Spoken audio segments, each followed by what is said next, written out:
Hello friends, నేను మీ స్వప్నికని. First time కదా సీరియస్గా వర్క్ చేయడము షాప్లో. ఎందుకంటే అందులో గజంలో గాజులు లేవు, గ్లాస్లోన. అందుకే నేను మా చెల్లి గ్లాస్లోన గాజులు వేయడం కోసము సీరియస్గా వర్క్ చేస్తున్నాము.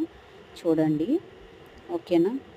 సో ఒక కలర్ వేస్తే సరిపోతుంది. ఈజీగా ఎలా గాజులు ఆ గజంలోకి వెయ్యాలో అనేది నేను ఫస్ట్ తాడు పెట్టి చెప్పాను కదా. ఇప్పుడు రెడ్ గాజులు వేసాము, ఫస్ట్ అయితే ఎల్లో కలర్ వేసాము.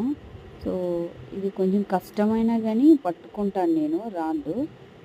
బట్ ఇప్పుడు తాడు కట్టేసి సింపుల్గా బ్యాంగిల్స్ నేను కొన్ని అందులోకి వేయగలుగుతాను. చూడండి, కొంచెం చేయి నొప్పి వస్తుంది, నో ప్రాబ్లం, పడేసాము. Okay, no problem.